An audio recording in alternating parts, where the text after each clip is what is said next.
G Ehsan Abbasi mission and tourism club کی طرف سے ایک نئے دن کے ساتھ آپ کو خوش آمدید کہتا ہوں۔ سب سے پہلے مری کے موسم کی صورتحال آپ کو بتاتا چلوں کہ آج موسم جو ہے کافی سرد ہے،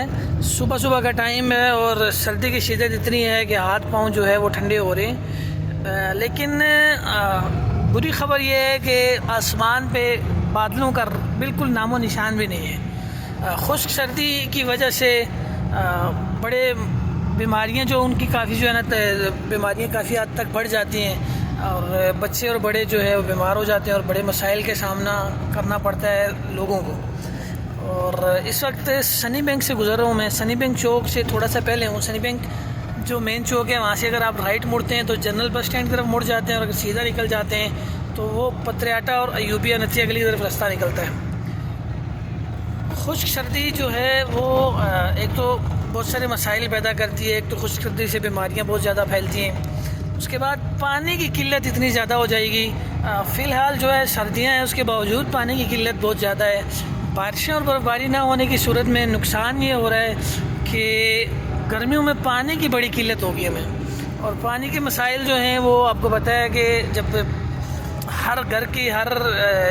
انسان کی ضرورت ہے پانی، اگر وہ بھی میسر نہیں ہوگا یا اس کی قلت ہوگی تو مسائل کا سامنا ہوتا ہے۔ موسٹلی ایسے ہوتا ہے کہ دیہاتوں میں جو لیڈیز ہیں وہ جو گھر کے نزدیک چشمے ہوتے ہیں وہاں سے پانی خود پینے کے لیے بھر کے لاتی ہیں، ان کے لیے مزید مشکلات بڑھ جائے گی۔ اگر گھر کے قریب پانی نہیں میسر ہوگا تو ظاہر سی بات ہے انہیں اپنا سفر جو ہے طویل کرنا پڑے گا، اور جہاں سے پانی لوگوں کے لگے ہوئے ہیں، جیسے ہمارے اصل میں پہاڑوں میں ہوتا یہ ہے کہ چشمے کے جو پانی ہوتے ہیں وہاں پہ جو ہے نا وہاں سے پائپ لائن بچھا کے گھروں تک چلی جاتی ہے، لیکن جب وہاں پہ ہی پانی نہیں ہوگا تو پھر بہت مسائل ہوں گے پانی کے۔ بیسک اگر کہا جائے تو اللہ تعالیٰ کی ناراضگی ہے، کیونکہ میری 35 سال کی عمر میں نے زندگی میں ایسا موسم نہیں دیکھا، اتنی پریشانیاں اتنی مشکلات نہیں دیکھی جو اس سال دیکھ رہے ہیں ہم۔ باقی علاقوں کا تو پتہ نہیں، مری کا میں آپ کو بتاتا چلوں کہ مری میں برف باری اور بارشوں کا سلسلہ نہیں ہے۔ جنوری اور فیبروری میں برف باری ہو جاتی ہوتی تھی اور کافی تعداد میں سیاح مری کا رخ کرتے تھے، اور اس کا بینیفٹ یہ ملتا تھا ہمیں کہ روزگار جو ہے وہ ایک ریڑھی والے سے لے کر ایک ہوٹل والے تک سب کا روزگار چلتا تھا۔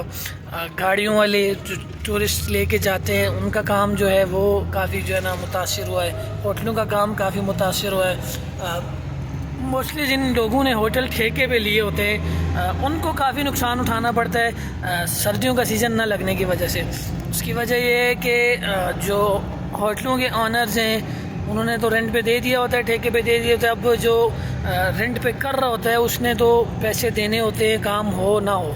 تو بڑے مسائل کا سامنا ہوتا ہے۔ اللہ تعالیٰ سے دعا ہے کہ اللہ تعالیٰ ہم سے راضی ہو جائے، ہمارے گناہوں کو وہ معاف کرے اور ہم پر خاص کرم کرے اور رحمتوں کا نزول فرمائے۔ باقی آپ کسی بھی قسم کی معلومات اگر آپ لینا چاہتے ہیں تو آپ بلا جھجک مشن اینڈ ٹورزم کلب کے چینل کو جو ہے وہ سبسکرائب کریں، ہمارا نمبر مینشن ہے، آپ ہم سے رابطہ کر سکتے ہیں۔ آپ نے مری میں ٹور کرنا ہو، مری کے علاوہ ناران کاغان، گلگت، ہنزا، سوات، سکردو، کشمیر، کمراٹ کہیں بھی جانا ہو تو آپ ہم سے رابطہ کر سکتے ہیں۔ مری میں اگر آپ کو ہوٹلز کی بکنگ کروانی ہے، آپ کو جس کیٹیگری کا ہوٹل چاہیے ہوگا ہم آپ کو انشاءاللہ پرووائڈ کریں گے۔ ایک کلاس سے لے کر ڈی کلاس تک ہر قسم کے موجود ہیں ہوٹلز یہاں پہ۔ آپ اپنا بجٹ بتائیں گے، ہم آپ کے بجٹ کے مطابق آپ کو ہوٹل پرووائڈ کریں گے انشاءاللہ۔